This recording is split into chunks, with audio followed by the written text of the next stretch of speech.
Bilang pagpapaigting ng kapulisan ng Cordillera sa kampanya kontra ilegal na droga, binunot at sinunog ng Kalinga PNP ang tinatayang 1 milyong halaga ng fully grown marijuana plants na nadiskubre sa isang communal forest sa Tinglayan, Kalinga nito lamang ika-30 ng Nobyembre 2024.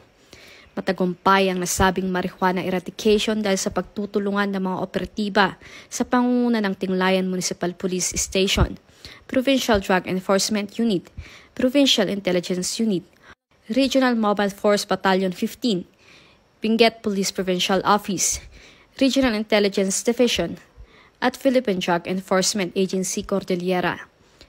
Nagresulta ang operasyon sa pagkakadiskubre ng 5,000 na piraso ng fully grown marijuana plants sa isang communal forest na may tinatayang lawak na 500 square meters. Bagamat walang nahuling cultivator, binunot at sinunog ng mga operatiba ang pinagbabawal na tanim sa mismong lugar. Pagkatapos ng pagdokumento at pagkuha ng sapat na sample upang isumite sa Provincial Forensic Unit Kalinga para sa karagdagang pagsusuri. Ang matagumpay na operasyon ay patunoy lamang na pambansang pulisya ay kaisa sa pagpapaigting ng kampanya kontra ilegal na droga bilang pagsuporta sa adhikain ng kasalukuyang administrasyon tungo sa isang bagong Pilipinas. Mula dito sa Baguio City, ako po niyong PNN correspondent, Paturol Woman Layaw, alagad ng batas, tagataguyod ng balitang pulis.